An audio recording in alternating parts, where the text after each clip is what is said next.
this was about as bizarre and as easy as it gets. So the number for me was a number that would allow me to never have to work.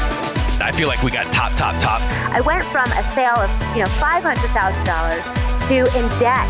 $192 million. This is Built to Sell Radio with your host, John Warlow. Hey, it's John Warlow. I wanted to record this quick message to let you know that I've got a new book that's now available called The Art of Selling Your Business. And really, it's a distillation of some of the best practices I've heard from some of the smartest entrepreneurs I've interviewed for this show.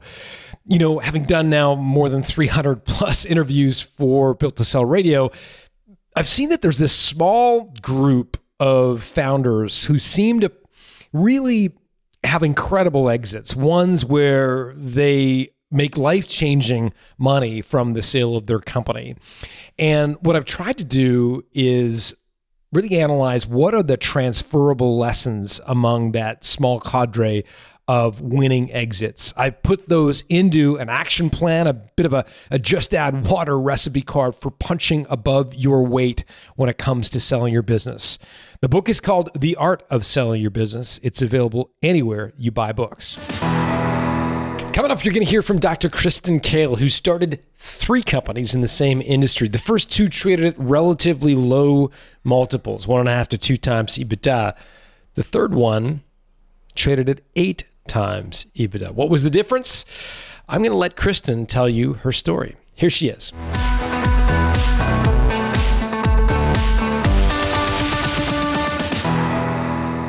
Dr. Kristin Kahle, welcome to Built to Sell Radio. Thank you so much for having me. Yeah, so you were in the benefits consulting business, which I have to admit, as a Canadian, that's foreign to me. I don't even get that at all. So I need you to explain what a benefits consultancy does. That sounds totally foreign to me. Does it not sound sexy? I mean, come on. Not so much. So in our beautiful country of the United States, we have employee benefits that are really offered by their employer, right? And hence, therefore, called employee benefits. So what we do is we go out and help companies really sort of look at their employee benefit plans that they're offering. And it could be things like medical or dental or vision or life insurance or the entire package for employees. And we come out and we do all kinds of fun stuff and look at what they're offering, what their population is, what their demographics of needs are. And we really sort of take a look at now all the new legislation that's been passed and how to mirror those 2 things together in order to help companies with their employee benefit package in order to recruit and retain employees. Okay, so if I own a company and I want to attract employees and keep employees, I got to give them benefits. And there's a whole sea of different options out there. And I'd hire you to come in and help sift through all the options and come up with a kind of something that's cost effective for me as an owner, but also like gives good benefits to my employees and makes it attractive to come work for me. Yeah. Actually, truth be told, I think they do have companies like that in Canada, but I think just the nature of healthcare is a little bit different. Okay. So how did you get paid? Do you get paid by the insurance company or do you get paid by the business? Yeah, you get paid a little bit of both. So the insurance companies have commissions that are built into those premiums. And so a broker goes out to those insurance companies and basically looks at multiple companies and looks at multiple policies and comes in back to the employer and say, okay, here's XYZ company that I'd recommend. And then to some extent, the company would also pay you for either doing some consulting work, which is really sort of how Navigate HCR was born, if you will. It was born during the time of healthcare reform, which was a big sweeping policy that President Obama passed. Gosh, now we're almost 11 years ago.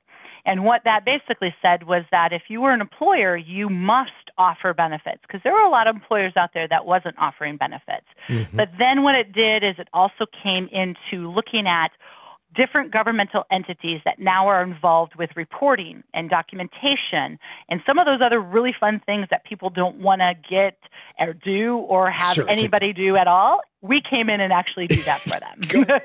Thank God there are companies like yours out there, because that sounds horrible.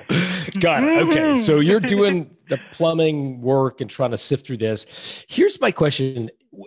If you're getting paid by both sides, how did you like, did you have to disclose the fees you were making from the insurance provider, the way of a commission or whatever, rebate, whatever they call it, to your client? Question. Well, I'll start there. Did you have to disclose that? Absolutely, yeah. Okay. So you would disclose the commission agreement with the insurance carriers, but then you would also have them sign a contract to some extent to do services on top of that, or services in addition to what they're being paid for, what you're being paid for.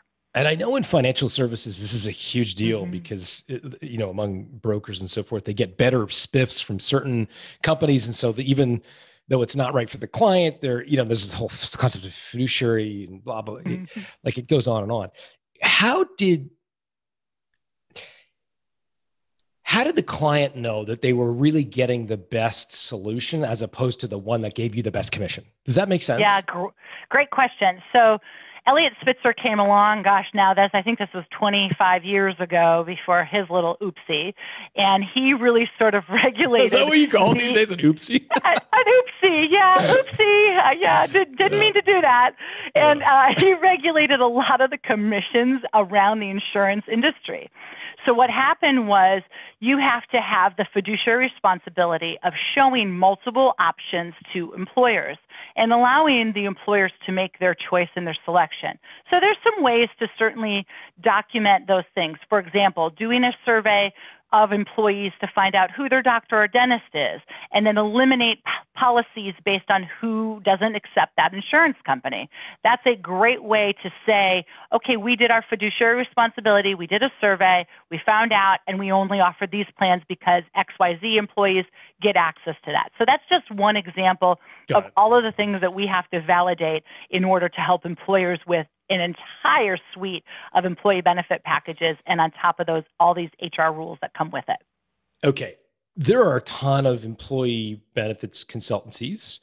How did you guys differentiate yourself? What was the So I like to say that I came out of the womb doing employee benefits, which is kind of funny when you think about it. But I actually wrote a 4th grade paper that said, I want to be in insurance, which I don't think anybody wants to be in insurance. That's really weird. Yeah, except Flo from Progressive, right? She loves insurance and she wears her apron everywhere, and she's great and a great insurance ambassador. Did you really, in grade 4, write an insurance? Like your parents must have been involved in insurance. So proud. They're so proud, right? Yeah. It actually is framed in my office. True story. So I did because my father, there's 2 ways you get into insurance, right? The first way is nepotism. That was my dad. My dad is insurance. And the second way was you sort of fall into it. So I was nepotism. I was working around an office and doing all kinds of stuff, and I wanted to help people. So when I looked at what my dad did, I really admired sort of what he did and what area he was in the benefits space.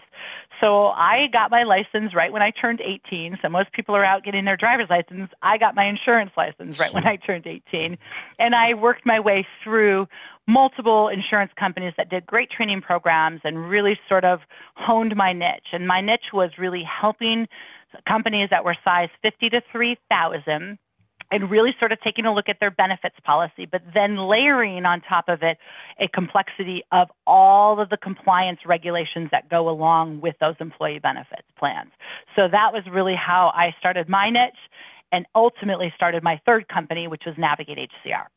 Got it. So that still sounds pretty broad, companies with 50 to 3,000. Was there another overlay on top of that of some other targeting or segmentation?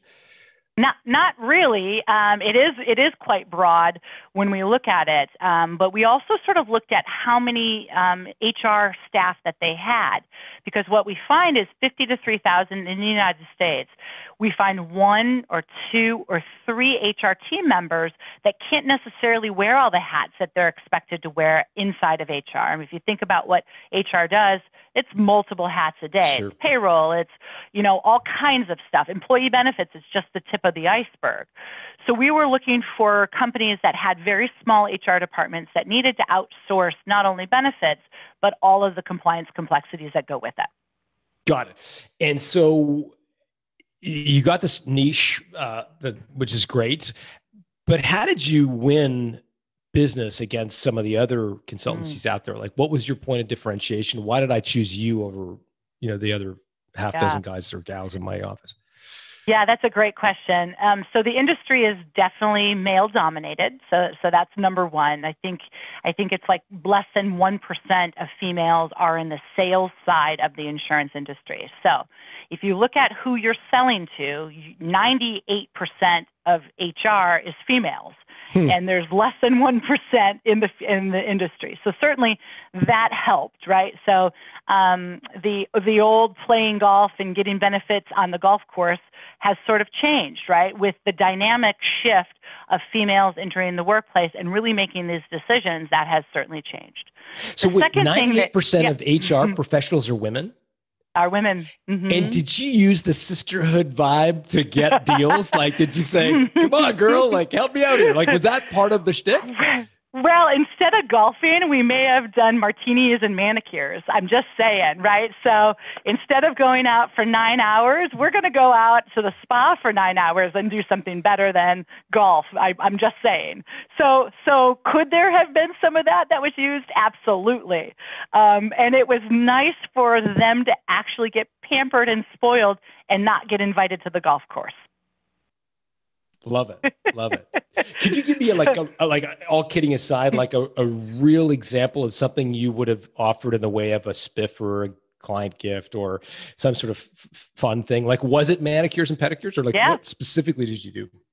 Yeah. So I used to get together all of my HR teams quite regularly on a quarterly basis, where we would do something fun like that, but with an educational turn. Because when you think about HR, they're getting bombarded with everything.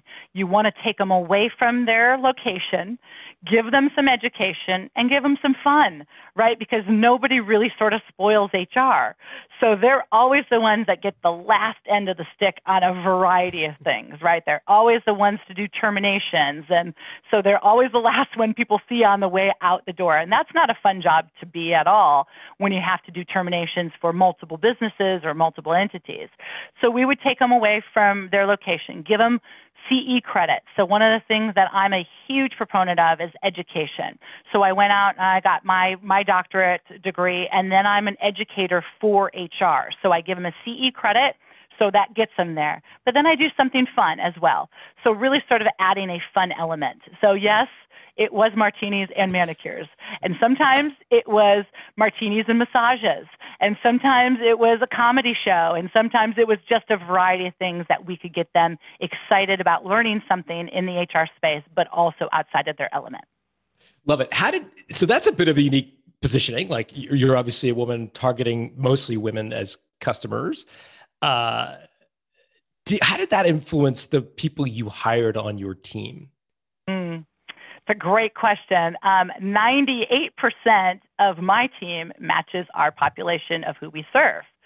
So if we're serving 98% of women, 98% of my team is also women. Really? And if we narrow it down to the age category of my customer, I believe that I always want to hire what my customer looks like. So if that is a 45-year-old woman, I'm going to be hiring 45-year-old women that look and sound and act just like my customer does. So if I look at my base of 50 to 3,000 employees, the average age of that HR person is between 42 and 48 years old. So the majority of my employees fit that demographic because that's our customer, as well as those are who I end up hiring. Do you have to be careful there, like in terms of you do discrimination? Like, you could. I'm in like, HR, yes. Yeah, like I'm like, okay, this is perfect. I can get some advice here. So like, if you're going to mirror your clients, and you're all like, your clients are, whatever, they all have green hair and they are all men between the ages of 100 and 105. Like, that would be discriminatory if you went and hired people that had that same quality, wouldn't it? Like, how did you get around that? Yeah, so when I look to hire employees, so if we're, sort of taking me back and put my CEO hat on for a second, there's a few things that I want to hire. Number one, I'm always hiring people with an HR background. So again, I'm hiring people that have that HR certificate or have that HR background 3 to 5 years, 5 to 10 years, depending upon what the positions may be. Number two, I want to hire somebody or people that correlate, right? So what does that mean for me? We give tests. So I'm a big proponent of testing your candidates before they come in. So it can be DISC, it can be strength finders, it can be a communication flow. So I know as a CEO, wearing my CEO hat, that my number one strength is I'm an executioner, right? That means I just get stuff done. So I know that I need to hire other executioners that at least have one of those traits in their top 5 scenarios. So when you start eliminating things and putting it through the funnel of the candidates that you're looking for, then you get your population to interview. Then it becomes the interview, and I ask one really fun question that tells me everything about a candidate, which is a fun question. I ask them to describe your closet to me. So think about it. I know it's a funny question to ask. So think about it. It tells you a little bit about their organizational skills. It tells you about how they're thinking about their closet. It tells you what kind of concept they've done. Have they start a process? Do they have a process? It really does it in a fun, put your guard down kind of way. And I laugh and I chuckle when I ask the question, so I get to see some of their personality as well. So that's one of my really fun questions that I ask in an interview. I love it. Cool. So as you're growing this business, I mean, you mentioned before you'd sold other companies. Are you building this to sell? Like, is it your vision that you will sell Navigate at some point, or? Yep. So I already sold it. So I sold it in 2018. No, I know you sold it, but my question was, like, as you're growing it, was it your intention absolutely. to sell? Yeah, it was. Yeah, my first 2 companies, I always knew that I wanted to build and sell within 5 years. So Navigate, I took the same trajectory. And so Navigate really started out as a service-based business. And, you know, most brilliant ideas come to you in the shower or in sleeping or whatever. Sure. So I was washing my hair in the shower a year into Navigate HCR, and I had a brilliant idea to take it from a service-based business to a technology-based business. So I know nothing about technology. I know nothing about writing code. I know nothing about managing teams of developers. I know nothing about it. But like all brilliant ideas, I'm a typical CEO I'm going to jump out of the airplane and hope that parachute opens, right?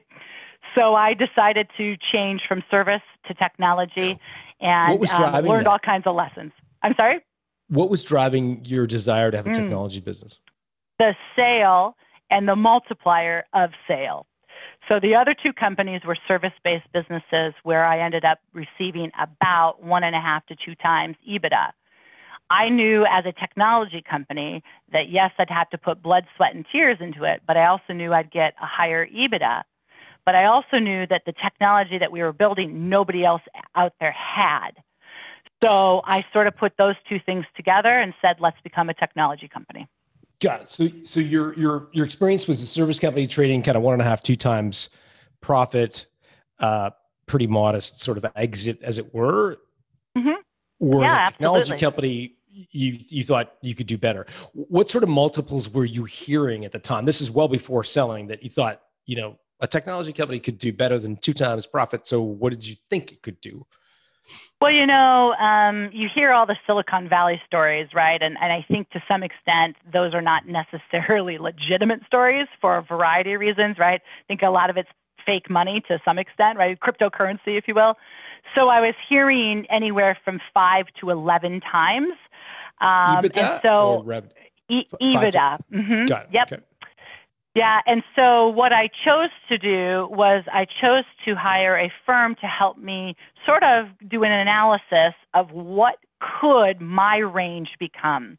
And so instead of this giant nebulous range that you could even go up to 100% of Ebitda or whatever it was, right?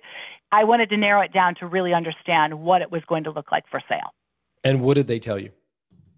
5 to 8.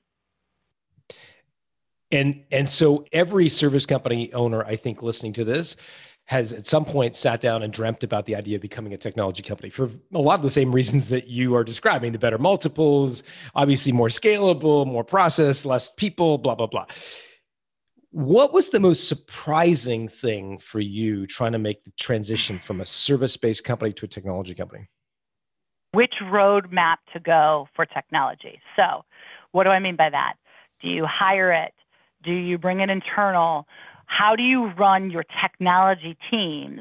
because they're run completely different than your service-based team. How do you run your technology teams and which way to go with that? So I've tried it all, right? So how to really sort of narrow down how to start that out and really sort of what platform to put your technology on that's going to be able to grow with you when your software grows, because the next year, some of your software that you've put in place is out of date already. So I think really sort of understanding the foundation. Okay. So what did you do in the beginning to develop your technology team and platform? What was your first decision? Well, my first decision was to hire it out, which is definitely what a lot of people choose to do. Outsource it. Outsource it. So bring in a company, let them sort of set up the platform. The advice from that first company was to really write on a code and a platform that most developers don't write on. So it really then became an expense versus sort of where we had to transition from. So I spent a good 8 months out of my time throwing a lot of money at it as well, to really sort of decide, that's not the way to do it.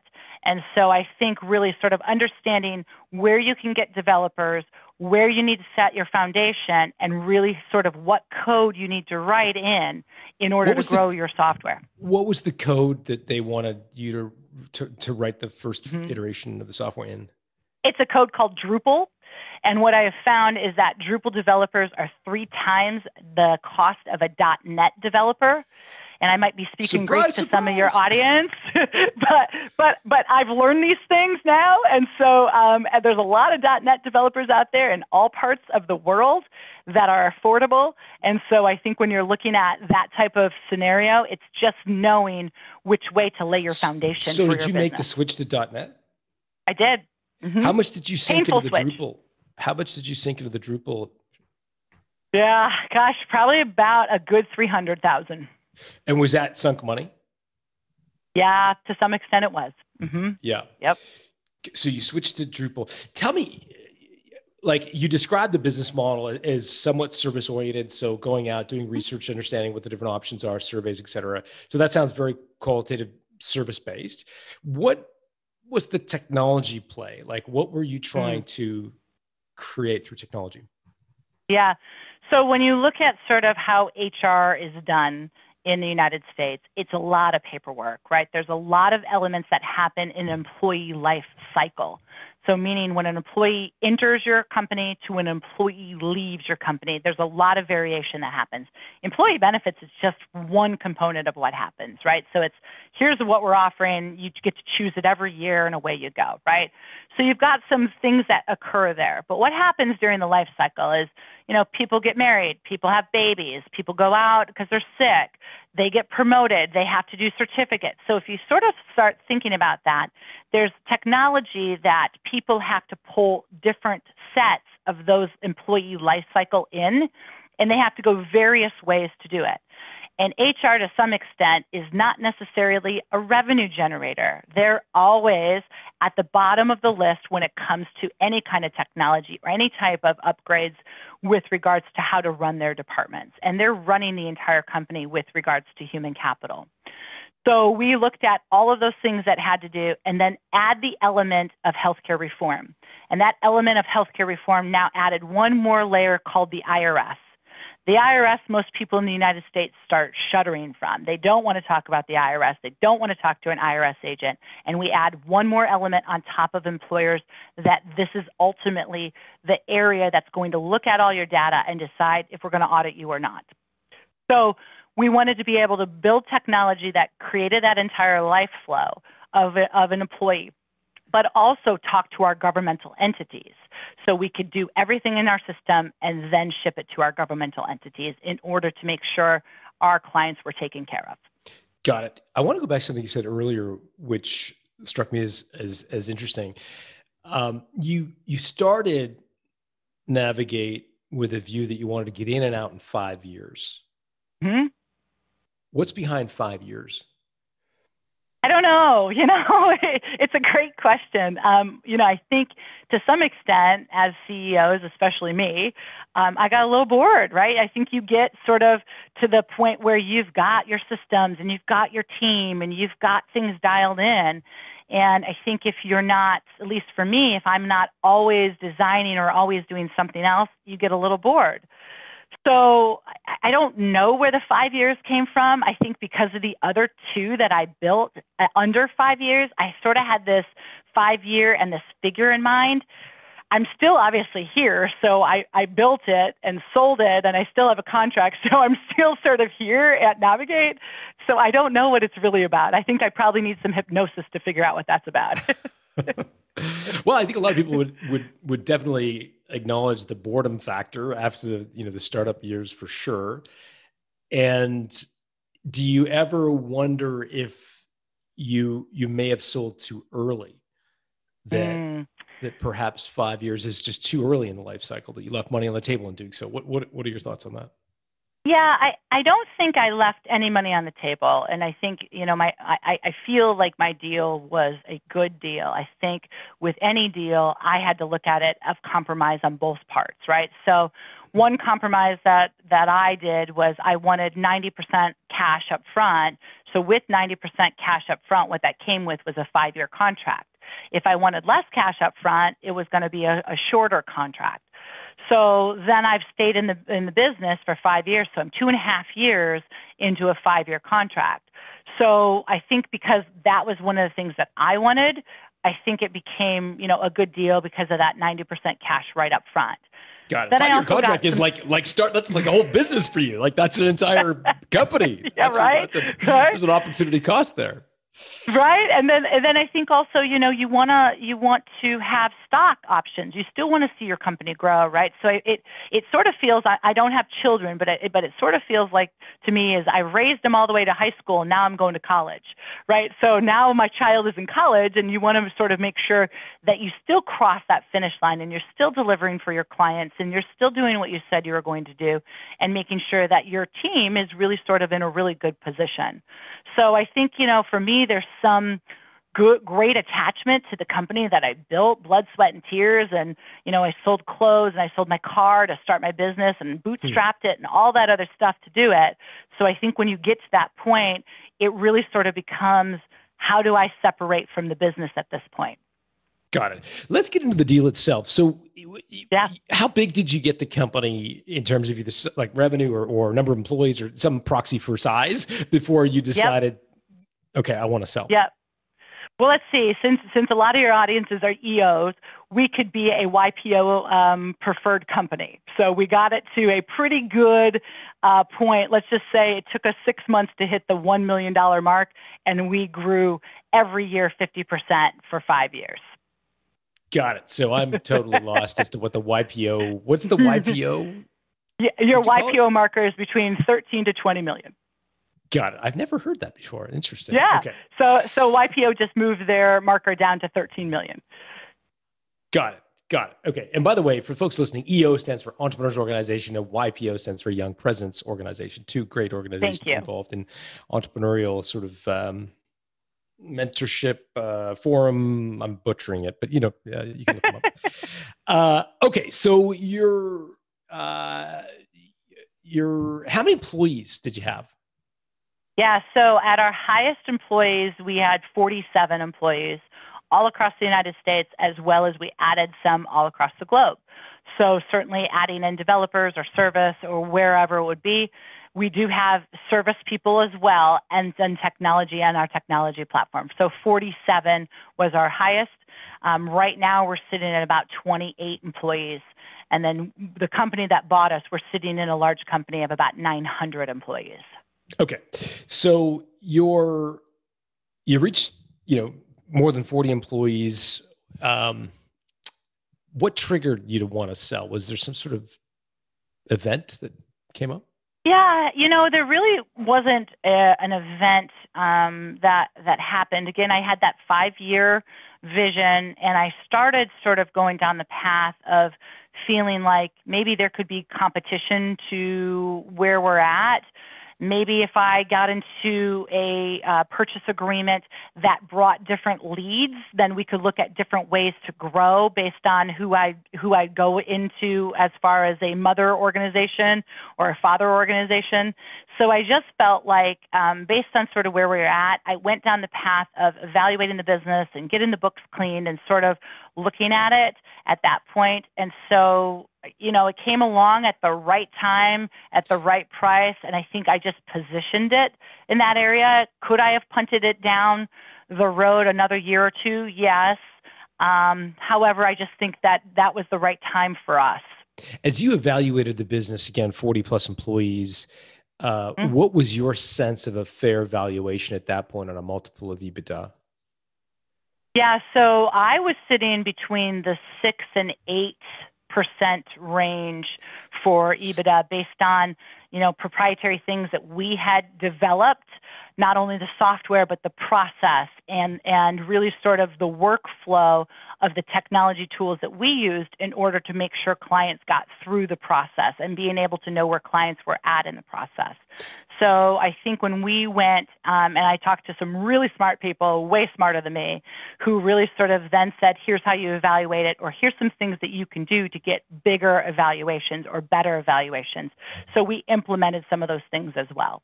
What suggestions did they have to get it? So just to be clear, you said your Ebitda margin was sort of 6 to 8%. 6 to 8%.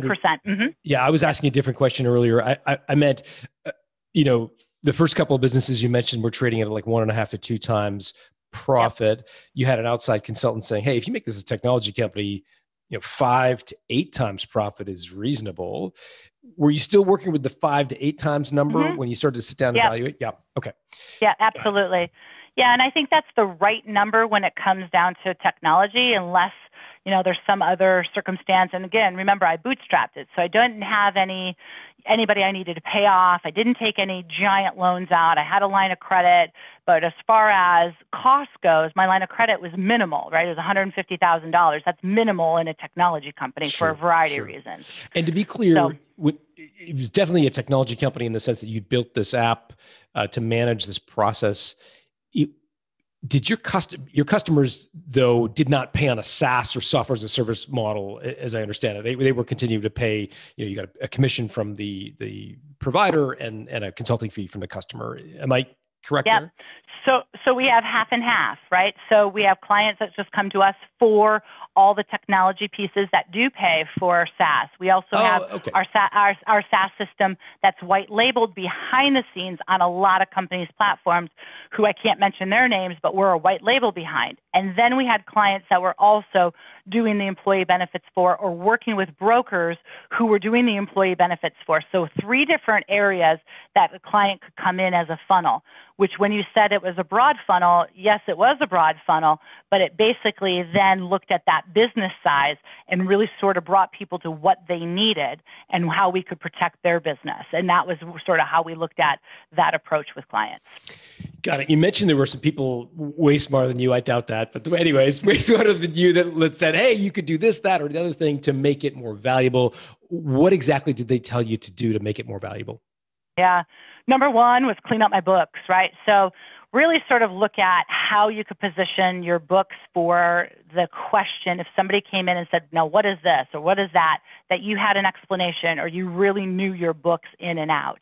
And so I had great people that really sort of just cleaned them up, got them together, took some suggestions on how to do, our revenues and our expenses a little bit differently and really sort of started embracing that as far as technology goes. So that's, number one was clean up our books.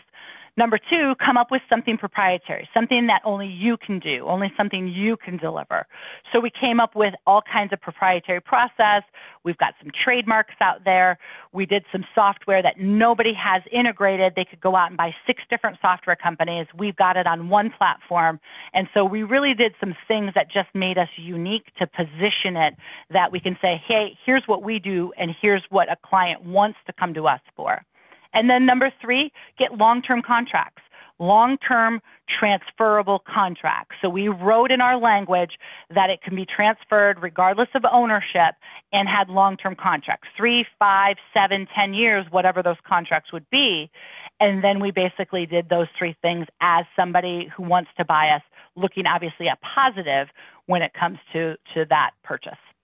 Fantastic. So when you went through the EBITDA adjustments process of cleaning up your books and kind of painful process, yes. Yeah, expressing your profitability in a favorable way for the purpose of the transaction, what did you do with the expenses you invested in developers? Did you spread that out over a sequence of years to lower your expenses in one year and maximize your profitability? Yeah, so those people that were smarter than me, absolutely. The other thing that I learned about here in the United States is something called R&D credits, right? So really sort of looking at how to position my taxes as the business owner, but also how to position that inside of the software. So R&D credits, if you know anybody's out there in the U.S. and developing software, definitely talk to your accountant about that because they can do a ratio about how to do it. But what really ended up happening for my pay is that I changed from taking dividends on a routine basis to going to a W-2 employee because of the tax benefit of me being a W-2 employee and being the ultimate stakeholder of the software product, which all of the software came from my brain. So how involved I was with the software and how I basically said to the developers, I need you to do this, this, and this, because I was so involved in it, it basically changed the way we did taxes. So those two things alone changed the way that our books looked when it came to a sale. That's fantastic. That's fantastic. Yeah, the adjustments process is can be a place to make a lot of money, frankly, if you're selling your company. So check that out for sure. We did an episode years ago with a guy named Ari Ackerman, I believe is his last name. And for folks who want to listen to that, we get into much deeper details on adjusted EBITDA. So that's worth checking out as well. Okay, so you make these changes, you improve the business in the way you described. What was next? I mean, did you hire someone to help you sell your company? Did you do it on your own? Like, what was the next step? Yeah, I actually did it on my own. I had a legal team that helped me, but I knew to some extent who I wanted to sell to. So I looked at the dynamic out there of who was buying and who would buy me based on sort of a strategic play, right? Because again, I mentioned that I wanted to grow and get some different sales. And we never had a sales force here, right? So a lot of it came from referrals and a lot of it came from brokers and HR and speaking engagements and building it organically like everybody really does to some extent. So I narrowed down the list of about 10, and then I started the engagement process with those 10. And then I narrowed it down to about 3, and then I started dating 3 of them. So I definitely started dating them, started, sitting on some of their meetings, sort of looking at what the culture fit was going to be, looking at a variety of things for the business, not just the contract, because I think for me, it was not just about the contract, right? It was about my employees. It was about the people that helped me build the business. It was about our clients. It was about so much more than just the contract. So I wanted to get comfortable with that, and then I narrowed it down to 2. I think a lot of people would wonder, like, how do I search for the companies that are most likely to buy me? Like, what did you do to identify the long list of 10? Yeah. Was this so just remember, Google or what? Yeah, pretty well. And I knew them, right? Because to some extent, they were already my referral partners. So if you think about it, the brokers who are doing employee benefits work need companies like us in order to sort of wrap that entire benefit process. So if I looked at those companies of who they worked for, they were buying companies like me because it made sense. After the sale is done, Navigate HCR would come in and do XYZ for our client, depending upon the size and what was needed. So we wrapped it in a nice little bow for the client. And so I looked at those companies that were already sort of a referral source or companies that would need to have my services inside of their entire companies. And those were the 10 that I ultimately started the conversation with, plus who was buying, right? So there's a lot of companies out there buying. And what was your opening line to these companies? Like, what did you say? My opening line to most people is, "Hi, I'm Kristin. Want to be my friend?" Right? So I think that's pretty much it. I don't know. My opening line to a lot of them was I really had a relationship with one or multiples of people, and I would have that person introduce me to their partnership person, who ultimately introduced me to their M&A person, right, to some extent. So really sort of going down the path of You went in the back door through a partnership, the guise of a partnership. Hey, we should partner up, blah, blah, blah. And then how did you go from the partnership person to the M&A person? Like, how did you do that? Yep. So just asking the conversation or just starting the conversation that just says, are you guys, in the buying mode? Are you buying, what are you buying? Or I just saw your press release and you're buying XYZ company, and that's very similar or different to me. Are you guys interested in a company like us in order to have that conversation? And so what would then happen is I'd go to an M&A person, and the M&A person, of course, would always be like, okay, here's your stack of things in order to start the M&A process. So one thing that I also did was I would only work in the M&A process on Fridays.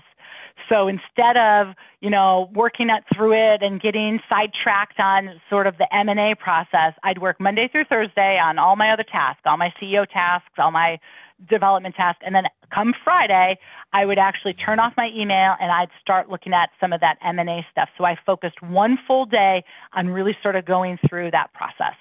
So the M&A people at these 10 companies came to you and said, hey, this is the kind of stuff we would need if we were going to enter into a serious conversation with you. What's your growth plan? What's your profitability? What are your contracts like, et cetera? Got it. That's helpful. How did you go from 10 to 3? Yeah. So process of elimination by certainly what they wanted to some extent. In the way of information? In the way of information, yep, to some extent. The less attractive? Or No, the less attractive. The less information they were asking from, the less attractive it was to me. Because then it told me that they didn't really have their process down, right? So if you pick up a process and say, we're going to buy a company, here's all the things that you need to do, that was way more attractive to me than it filtering in. So just sort of the starting team and how they handled sort of the starting to, we need to gather some information, that was a big sort of red sign to me to say, stay away from these guys because they've sent me 5 emails in one day and they don't have their stuff together in order to put it in one email, right? So just sort of even like narrowing down those type of things. And then really for me, it was talking to people where they'd already purchased or they already sold to the company. And I wanted to talk to people that loved it and people that hated it. So really sort of having access to those type of people told me if they gave me carte blanche access to anybody I wanted to talk to, that narrowed it down a little bit more because, of course, they're going to put in front of me the people that love the sale. And I want to know both sides of it. I want to know the good and the bad. And so I'm always looking for the good and the bad, right, when it comes to that. And so I narrowed it down to that.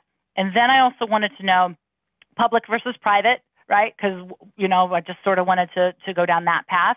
And if I wanted to be in a public company or in a private company.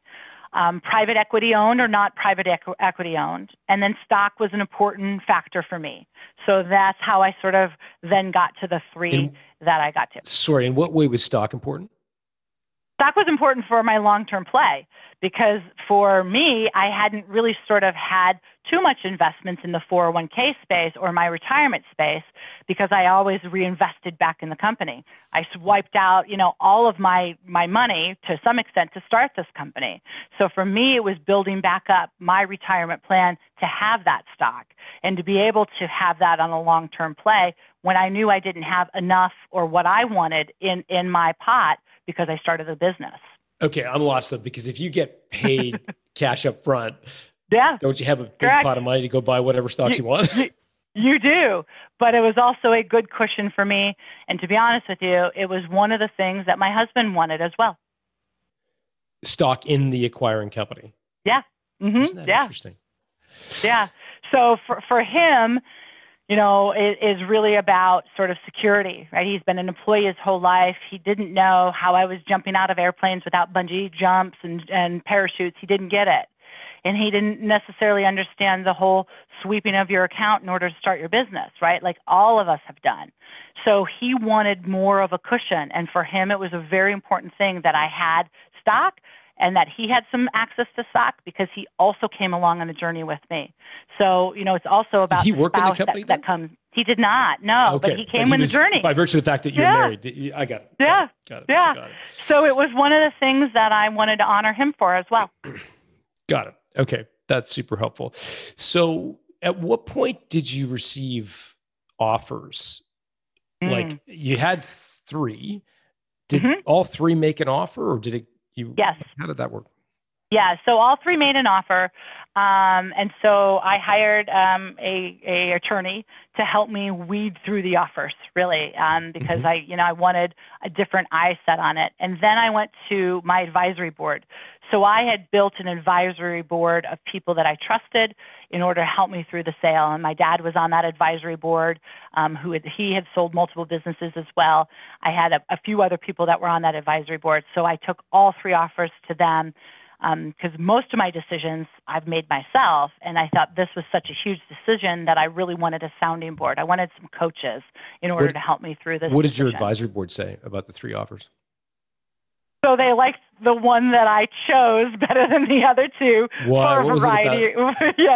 Yeah. I think for me, it was certainly the cash up front was key. The stock was key. So the deal terms, just remind me what they were offering in the way of multiple of Ebitda and deal terms. Yeah, 8% of Ebitda, and 90%. I'm assuming, just to be clear, I'm assuming you mean 8 times. Yeah. Okay. Yep. And 90% cash up front. A contract for 5 years. So I had a 5-year contract. And then after my 5-year contract, I have a 2-age 65 contract. So I have a retirement plan built in. Sorry, and then what is stock. it? Slow down for that. Can you say that last part again? 2-age 65. Yeah. 2-age 65. So I don't know what that means. A contract to working to age 65. So I have a guaranteed job or a guarantee income to age 65. And what are okay, so I got to unpack that. So a 5-year contract. Then it converts to age 65 contract. Okay, so 5-year contract. So that's, are they able to fire you for anything, for any reason over that 5 years? No. So as long as you show up for work and don't do something heinous, i.e. being able to correct. Fired for cause. Correct. No embezzlement or any of that kind of stuff. Right. Yes, correct. They are obliged to pay you for 5 correct. straight years. Correct. Got it. That's helpful. And then the 90% up front, what was the other 10%? Is that tied to performance, or what was that? So 10% came in stock value.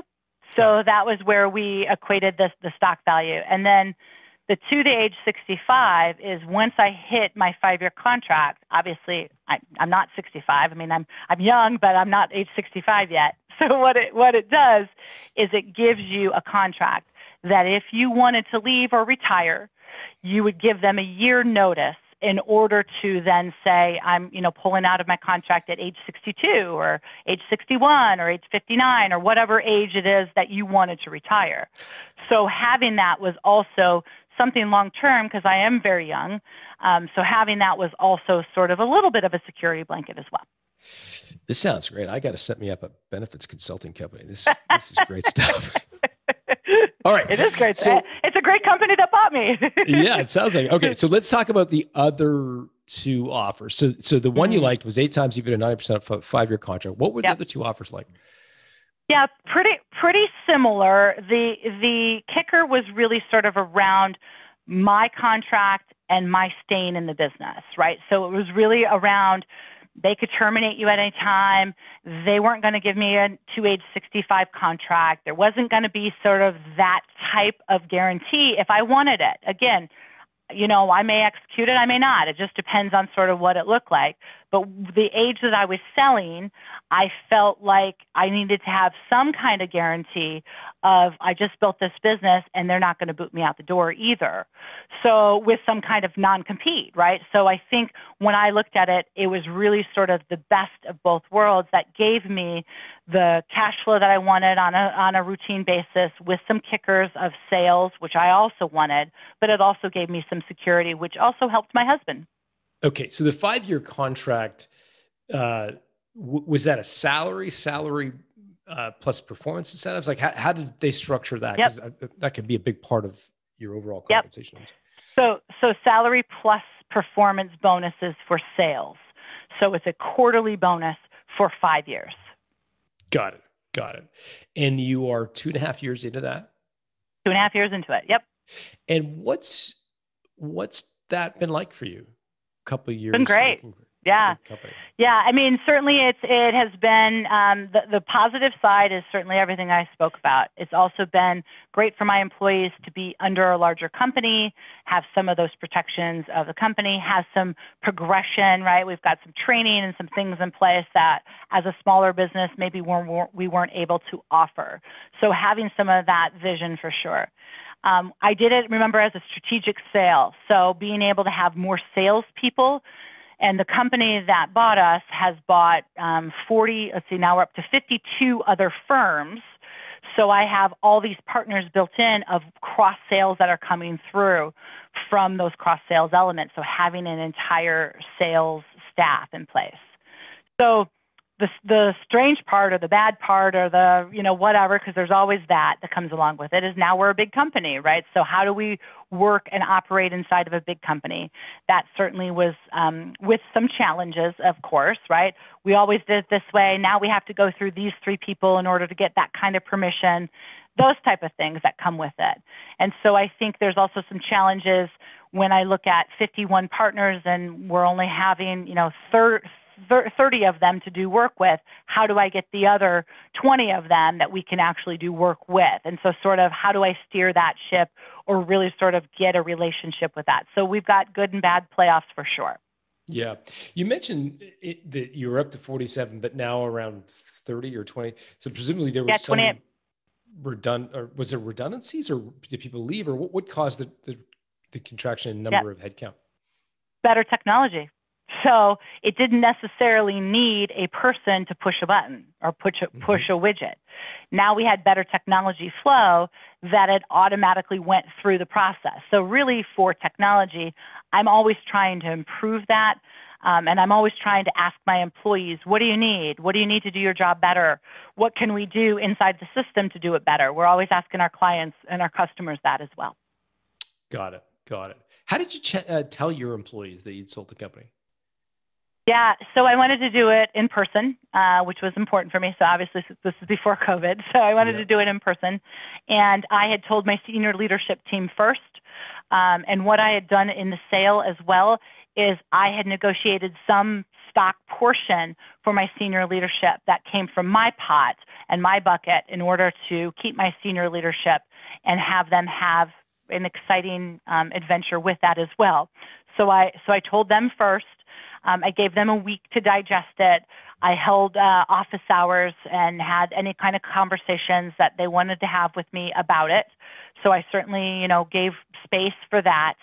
And then we gathered everybody together and we were on camera. This is again before Zoom and all that other fun stuff. We were on camera for the ones that were not here in the office. I have 2 physical office locations, but employees all across the United States. And then we had the conversation about why we sold, what we were doing, who the company was. We had a company representative there as well to talk about how excited they were to bring us into the fold. What was the hardest conversation you had with an employee? Yeah. So I had a employee that had worked with me for all 3 of my businesses, and her role was operations, and that was going to be redundant in what we had to do. So I knew that she would make it through the process of the merger and that whole process, but I knew her time was going to be limited based on sort of where we were at. So I was open and honest about that conversation, but that really hurt. I mean, that still hurts me to this day. We're still friends outside of business. We were friends a long time. We worked together a long time. But certainly moving my operations to New Jersey and having that person that I had to terminate, that was probably the toughest thing that I had to do. Yeah, it's interesting. I did an interview with a guy named Bobby Martin years ago, built a great company, First Research. He wrote a book called The Hockey Stick Principles, great guy.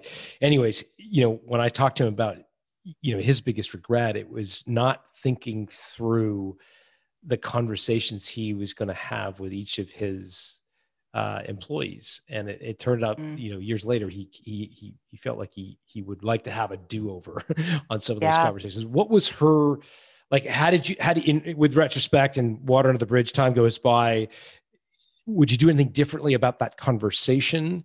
Or do you feel like you nailed it? Oh gosh, you never feel like you nail those conversations. At least I don't, right? So, would I do something different? Yeah, I would. I think, I was as open, as honest as I could be in that time. There's always some things that you have to keep close to your vest. So I don't know if I should have started the conversation earlier, or I should have given her a contract that said, help us get through the merger and then be done, instead of sort of, weeding it out and doing all of that. And I think to some extent, she knew it was coming. I mean, we knew it was coming. We had this entire operation team, just like we had this entire accounting team in New Jersey. So I had multiple redundancies on those type of things. So they knew it was coming. It's just really always hard to do. Got it. Help me square something. Cause as I hear you talk, part of my, there's a few cycles in my brain that are like, how is this woman staying in this company for 5 years? Like, you seem like a super entrepreneurial person. Like, grade 4, you're running I want to be an insurance person. Then you start the company at 18 when everybody's getting their driver's license, you're getting your insurance license. You start 2 other businesses. Like, by the time you're 30 or so, I don't know how old you are, but like you've done a whole lot. 30. I'll take that. Okay. Well, by the time you get there, you've started a lot of businesses. Yeah. The idea of like 5 years for you is like 35 years for most people. Like, how? I don't get it. Like, that's it's a great question for me. That doesn't square for me. I don't get it. So one of the things that I said that I wanted access to is the people that sold and what they loved and what they didn't love.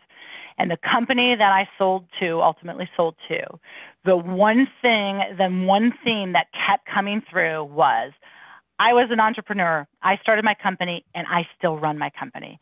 I make every decision there is. Yeah, I have to jump through hoops to get somebody on email. Yeah, I have to jump through hoops to get a computer. Yeah, I have to jump through hoops to get my stuff, with regards to my lease and those type of things done, right? I jump through hoops on those type of things. But what they didn't jump through hoops are the decision-making things.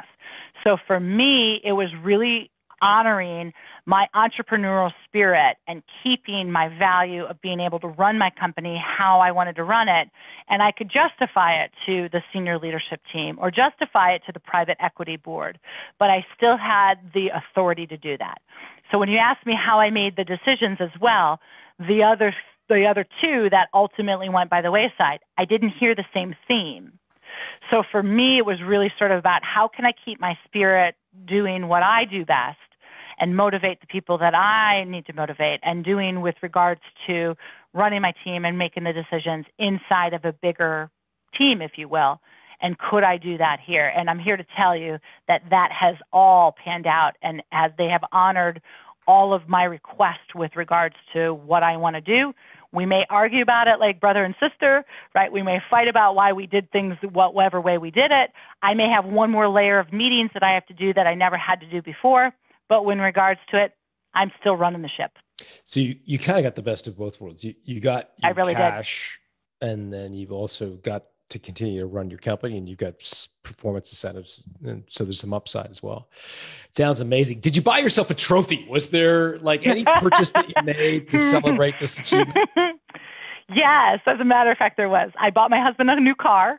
Oh, so what'd you get? He got a Challenger, a giant muscle car, right? Gosh, so really? Yeah,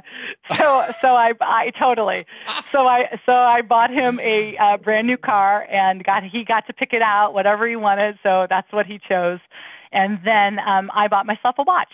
So that was what I chose to buy myself, and I think they equaled about the same price. What was it about the watch that's a really interesting thing to go purchase? Well, because I always, I'm kind of one of those people. Every year I have a sales contest with myself, right? So if I get to X, I get to buy X, right? Whatever X is. And most of the time it's a Prada purse, or most of the time it's something else, right? So sometimes it's something that I get to see and touch, right? So for me, I'm visual. So for me, it was important to have a watch that I could actually look down and say, wow, my blood, sweat, and tears were worth it. That Saturday and Sundays when I worked 8 days a week and 100+ hours and all those other things, and I didn't sleep or slept in my office, or all the things that I did, it was worth it. So I got to look down at my watch to see that. That's awesome. That's awesome. I'm not a huge proponent of like conspicuous consumption and just buying for buying's sake, but I do like the idea of buying something physical, like a watch, like a car, something you can touch and feel every day that reminds you of the sacrifice, frankly, and the achievement, which is monumental and incredible. So congratulations. I love that. I love the fact you can look down at your wrist every day and remind yourself of that. Before I let you go, just tell me a little bit about Notivation. The book, why you wrote it, where you can get it, that kind of stuff. Yeah, great. So I'm a award-winning author and a best-selling author. What's interesting about what you just said about the hockey stick, he and I actually just put our books into an award-winning thing in Canada, and he won the gold and I won the silver. So tie that together. So that's interesting about that. So I looked to see who won in front of me, and it was him. Yep, and exactly right. So anyway, Notivation, it's Notivation with a capital N-O instead of motivation. It's how to use the power of no to make your first $1 million. So it's really truly my story about how I really started all three of my businesses that were over $1 million businesses, all three of them, some early on, some earlier than others, but in their trajectory, they were all $1 million businesses. And all the people or all the entities or all the things that told me no along the way, and the exercises or the tasks that I did in order to turn their no into a yes in my mind. I love it. I love it. So the book is called Notivation. Yep. With an Notivation. We'll put a link to that in the show notes at builttosell.com. Perfect. It's Amazon. It's on Amazon, and I read the book actually, so it's my voice. Oh, fun! So there's an Audible version. So there's an Audible version, and then I certainly know that it's on Amazon, and it's spelled my name, Dr. Kristin Kahle, and Notivation. I'd love you to read it. That's awesome. Okay, well, we'll put that in the show notes. Dr. K, it was super fun to have you on. Thank you for doing this. Thank you so much. Hey, if you like today's episode, you're going to love my new book, The Art of Selling Your Business. The book was inspired by the cohort of my guests over the years who have been able to negotiate an exit far better than the benchmark in their industry, sometimes 2 or 3 times more than I would have expected. I was curious to understand the tactics and strategies of these entrepreneurs and what they do differently from average performers. The result is a playbook for punching above your weight when it comes to selling your business.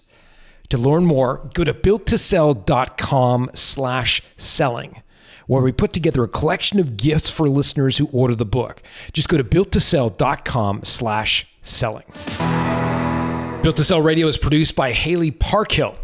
Our audio and video engineer is Dennis Labataglia. If you like what you've just heard, subscribe to get a new episode delivered to your inbox each week. Just go to builttosell.com.